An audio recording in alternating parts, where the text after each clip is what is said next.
Bismillahirrahmanirrahim. Assalamualaikum warahmatullahi wabarakatuh. Halo semuanya, apa kabarnya hari ini?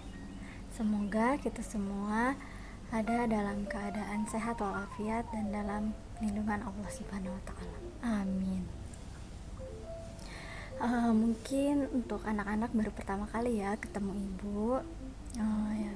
Kembali lagi ibu perkenalkan, nama ibu Dini Fitriani Norobia. Nah, kita akan belajar bahasa Sunda ya. Di kelas 7 ini kemarin kita sudah belajar mengenai apa? Materi apa? Dongeng. Nah, untuk selanjutnya kita akan masuk ke materi iklan layanan masyarakat. Kalian pernah nggak di masa pandemi ini pasti sering ya menemukan himbauan-himbauan tentang 3M atau mungkin sekarang 4M ya, menjaga jarak, mencuci tangan dengan sabun, memakai masker, terus menghindari kerumunan. Nah, menurut kalian itu termasuk iklan layanan masyarakat atau iklan komersil? Apa sih bedanya? Ayo kita belajar hari ini. Naon nu disebut iklan layanan masyarakat? Karena kita belajar bahasa Sunda, sedikit-sedikit kita harus pakai bahasa Sunda ya. Nah, iklan mangrupa wacana anu eusina mangaruhan jalma liat sangkan milampah naon-naon nu diiklankeun. Nah, jadi iklan itu wacana atau sebuah hal yang isinya untuk mempengaruhi orang lain untuk mau mengikuti atau mau membeli produk tersebut. Nah, iklan itu termasuk wacana persuasif. Wacana persuasif itu untuk mengajak atau mempengaruhi orang lain. Gitu ya. Rupa-rupa iklan. Jadi iklan itu ada dua macam. Yang pertama ada iklan sosial atau iklan layanan masyarakat, dan yang kedua ada iklan dagang atau iklan komersil. Nah, yang tadi himbauan-himbauan yang sering kita temui untuk 3M atau 4M atau misalnya hindari narkoba, jangan buang sampah sembarangan, terus belajar adalah gudangnya ilmu, itu termasuk iklan sosial atau iklan layanan masyarakat. Jadi untuk mengajak seseorang atau mengajak orang lain untuk melakukan hal-hal yang baik. Kalau iklan dagang atau iklan komersil, kalian pernah lihat atau sering pasti ya, misal sekarang di YouTube pasti banyak iklan ya, seperti di televisi kayak di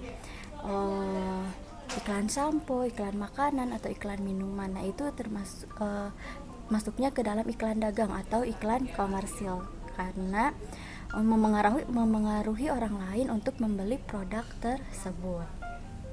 Nah, selain dua iklan tadi, ada juga yang disebut iklan baris atau iklan mini. Biasanya kita temui di koran.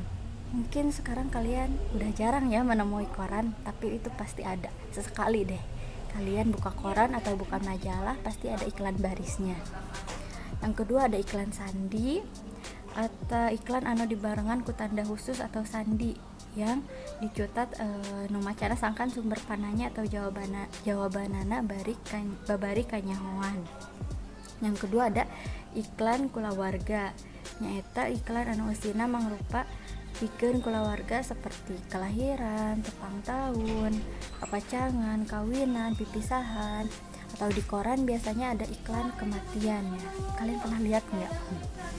Next, ada selain iklan ada juga wawaran. Wawaran itu apa sih? Nah, naon ari wawaran? Wawaran atau bewara teh sok disebut oge pengumuman atau embaran.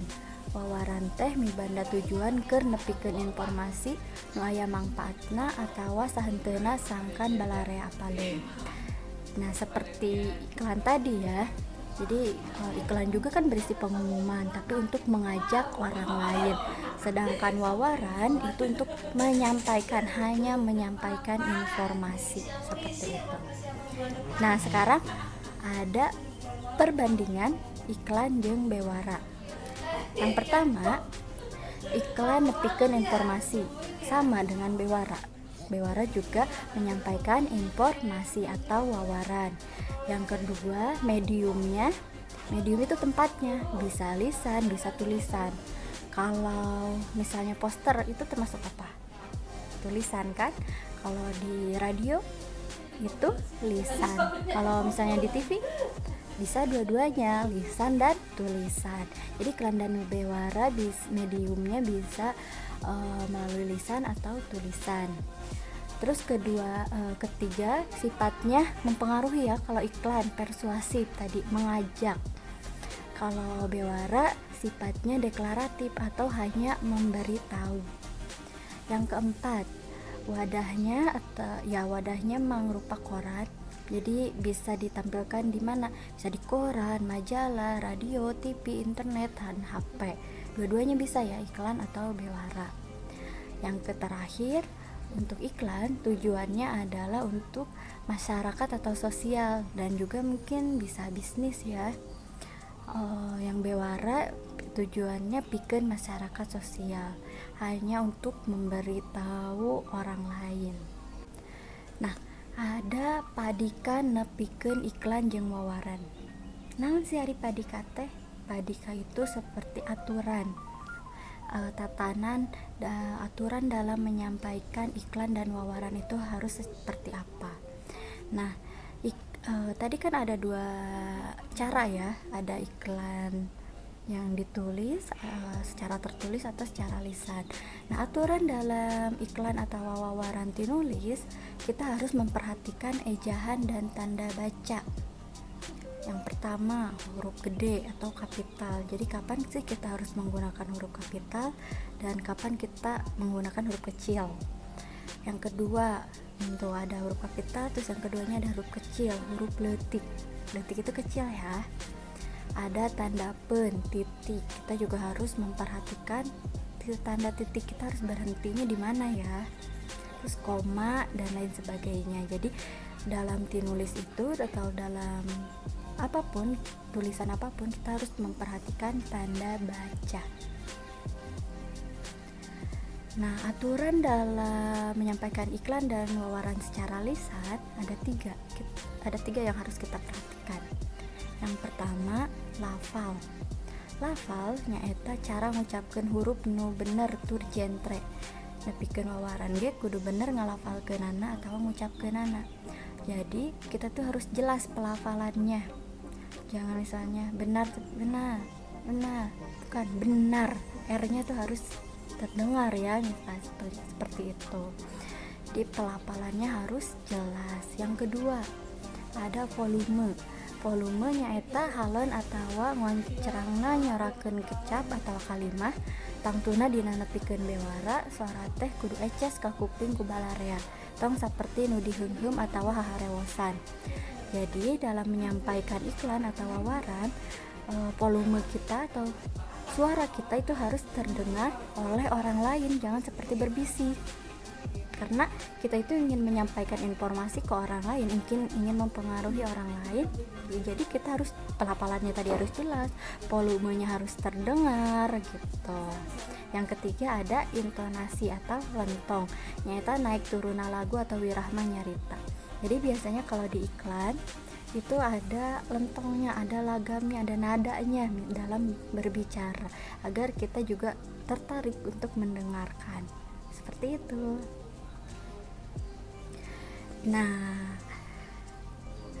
materi iklan layanan masyarakat sudah selesai. Terus kalian nanti bisa mencari misalnya di buku ya, di buku bisa di buku ini Simpai Bahasa Sunda, dan buku-buku lainnya di internet juga banyak materi-materinya, atau nanti kalian bisa melihat contoh-contohnya.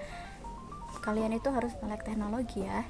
Jadi di iklan di internet banyak, di YouTube, jadi banyak platform yang bisa kalian gunakan untuk mencari tahu lebih banyak. Sekian presentasi dari Ibu. Mohon maaf jika banyak kekurangan. Terima kasih. Wassalamualaikum warahmatullahi wabarakatuh.